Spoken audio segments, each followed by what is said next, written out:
ये है रायसीना हिल्स। यहाँ पे रहते हैं देश का फर्स्ट सिटीजन यानी हमारे राष्ट्रपति जी, जो हमारे इंडियन आर्म फोर्स के सभी विभाग स्थल, जल और वायु सेना के मुख्य हैं। इंडियन पार्लियामेंट हाउस के सदस्यों द्वारा राष्ट्रपति का चुनाव करके 5 साल के लिए उनको सेवा करने का मौका दिया जाता है। भारत के स्वतंत्र होने के बाद 1950 में संविधान के आर्टिकल 56 पार्ट 5 के नियम अनुसार इसी तरह से प्रेसिडेंट का चुनाव होता आ रहा है। इस वीडियो में 1950 से लेकर सभी राष्ट्रपतियों के बारे में जानेंगे। 26 जनवरी 1950 में भारत के संविधान लागू होने के दिन से फर्स्ट प्रेसिडेंट के तौर पे चुन के आए थे डॉक्टर राजेंद्र प्रसाद। यही एक लौते ऐसे राष्ट्रपति हैं जो कंसेक्यूटिवली 2 बार राष्ट्रपति चुने गए थे और सबसे ज्यादा समय के लिए लगभग 12.5 साल राष्ट्रपति रहे थे। 1950 में चुनाव होने के बाद फिर से 1952 में इलेक्शन कमीशन ऑफ इंडिया पहला प्रेसिडेंशियल इलेक्शन ऑर्गेनाइज करने पर और 1957 में फिर से दूसरी बार के लिए प्रेसिडेंशियल इलेक्शन जीत के राष्ट्रपति बने रहे डॉक्टर राजेंद्र प्रसाद।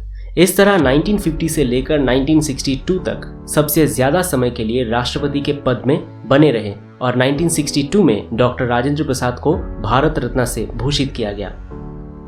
13 मई 1962 में राष्ट्रपति के तौर पे चुनाव जीत के आए थे डॉक्टर सर्वपल्ली राधाकृष्णन। इससे पहले ये भारत का सबसे पहला उपराष्ट्रपति भी बने थे।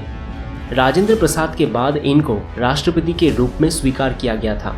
1954 में इनको भारत रत्न से सम्मानित किया गया और इनके जन्मदिन के दिन पूरे इंडिया में टीचर्स डे मनाया जाता है। डॉक्टर सर्वपल्ली राधाकृष्णन के 5 साल पूरे होने पर 1967 में फिर से चुनाव के बाद प्रेसिडेंट बने डॉक्टर जाकिर हुसैन।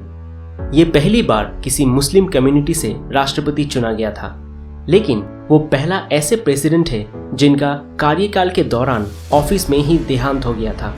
राष्ट्रपति बनने के सिर्फ 2 साल के अंदर ही 3 मई 1969 को उनका मृत्यु हुआ था। जाकिर हुसैन इससे पहले बिहार का गवर्नर रह चुके थे और इंडिया का वाइस प्रेसिडेंट भी रहे थे। वो जामिया मिलिया इस्लामिया यूनिवर्सिटी का को फाउंडर और वाइस चांसलर भी रहे थे। और तो और इन्हें भारत रत्न और पद्म विभूषण पुरस्कार भी मिला था। जाकिर हुसैन के देहांत के बाद उस वक्त के वाइस प्रेसिडेंट वराहगिरी वेंकटागिरी कुछ समय के लिए एक्टिंग प्रेसिडेंट के तौर पे आए थे और सिर्फ 78 दिन के बाद उनको रिजाइन करना पड़ा, क्योंकि वो एक एक्टिंग प्रेसिडेंट के तौर पे आए थे और उनको प्रॉपरली राष्ट्रपति बन के आने के लिए राष्ट्रपति चुनाव में जीत के आना होता। इसीलिए एक्टिंग प्रेसिडेंट रहने के साथ साथ चुनाव में हिस्सा नहीं लिया जा सकता था और इसीलिए उनको रिजाइन करना पड़ा। राष्ट्रपति चुनाव होने के दौरान former chief justice Mohammad Hidayatullah को इंटरिम प्रेसिडेंट के तौर पे अपॉइंट किया गया था, सिर्फ 35 दिनों के लिए। 35 दिन के बाद वराहगिरी वेंकटागिरी पार्लियामेंट के समर्थन लेकर भारत का चौथा प्रेसिडेंट बने। ये भी भारत रत्न पुरस्कार के अधिकारी थे और इससे पहले लेबर एंड एम्प्लॉयमेंट मिनिस्टर भी रह चुके थे। वराहगिरी वेंकटागिरी के 5 साल बाद फखरुद्दीन अली अहमद 5th प्रेसिडेंट के तौर पे आए थे।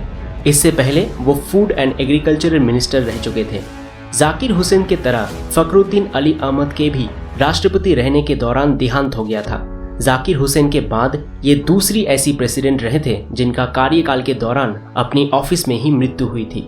इस घटना के बाद उस समय का उपराष्ट्रपति बसप्पा दनप्पा जट्टी इंटरिम या एक्टिंग प्रेसिडेंट के तौर पे आए थे। उपराष्ट्रपति रहने से पहले ये मैसूर का चीफ मिनिस्टर भी रहे थे। लगभग 164 दिन के बाद फिर से राष्ट्रपति का चुनाव हुआ और 25 जुलाई 1977 में 6th प्रेसिडेंट के तौर पे आए नीलम संजीव रेड्डी।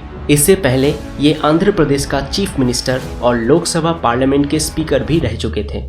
नीलम संजीव रेड्डी के 5 साल बाद ज्ञानी जाइल सिंह 7th प्रेसिडेंट के तौर पे आए थे। इससे पहले ये पंजाब के चीफ मिनिस्टर और कैबिनेट में होम मिनिस्टर भी रह चुके थे। इसके बाद 25 जुलाई 1987 में रामास्वामी वेंकटरमन 8th प्रेसिडेंट चुने गए। ये स्वतंत्रता आंदोलन में रहने के दौरान ब्रिटिश के समय में जेल कैदी रह चुके थे। स्वतंत्रता के बाद फाइनेंस मिनिस्टर, इंडस्ट्रियल डेवलपमेंट और डिफेंस मिनिस्टर के तौर पे भी काम किए थे। रामास्वामी वेंकटरमन के 5 साल बाद 25 जुलाई 1992 में 9th प्रेसिडेंट बन के आए शंकर दयाल शर्मा। इससे पहले ये मध्य प्रदेश के chief minister, minister of communication और इसके अलावा आंध्र प्रदेश, पंजाब और महाराष्ट्र के गवर्नर भी रह चुके थे। शंकर दयाल शर्मा के बाद 25 जुलाई 1997 में 10th प्रेसिडेंट के तौर पे चुने गए कोचुरिल रामन नारायण को ये सबसे पहला राष्ट्रपति थे जो दलित संप्रदाय से आए थे। लेकिन इससे पहले ये भारत सरकार की तरफ से थाईलैंड, तुर्की, चाइना और यूएसए में एम्बेसडर या राष्ट्रदूत रह चुके थे। इसके अलावा भारत में कई सारे यूनिवर्सिटीज के चांसलर और जवाहरलाल नेहरू यूनिवर्सिटी के वाइस चांसलर के तौर पे भी रह चुके थे। रामन नारायणन के बाद 25 जुलाई 2002 में 11th प्रेसिडेंट के तौर पे चुन के आए थे डॉक्टर APJ अब्दुल कलाम। इन्होंने education, engineering, missile technology, nuclear technology, Indian space research organisation या इसरो और defence research and development organisation या DRDO जैसे कई ऑर्गेनाइजेशंस में अपना कर्तव्य निभाए थे। इनके बाद 12th प्रेसिडेंट और स्वतंत्र भारत के सबसे पहला महिला राष्ट्रपति के तौर पे 25 जुलाई 2007 में आए प्रतिभा देवी सिंह पाटिल। इससे पहले प्रतिभा देवी जी राजस्थान के गवर्नर रह चुके थे। इनके बाद 25 जुलाई 2012 में 13th प्रेसिडेंट बन के आए प्रणब कुमार मुखर्जी। इससे पहले ये फाइनेंस मिनिस्टर, विदेश मंत्री, डिफेंस मिनिस्टर भी रह चुके थे और साथ ही साथ प्लानिंग कमीशन के डेप्यूटी चेयरमैन भी रह चुके थे। इनके बाद 2017 में 14th प्रेसिडेंट के तौर पे भारत का वर्तमान राष्ट्रपति रामनाथ कोविंद। ये कोचुरिल रमन नारायणन के बाद दूसरा कोई ऐसे राष्ट्रपति हैं जो दलित संप्रदाय से हैं। 25 जुलाई 2022 में इनका कार्यकाल का अंत होगा। तो आज के लिए बस इतना ही। इस पूरे वीडियो को बंगाली वर्जन में देखने के लिए ऊपर दिए गए आई बटन या नीचे डिस्क्रिप्शन बॉक्स में दी गई लिंक को जरूर चेक कीजिए।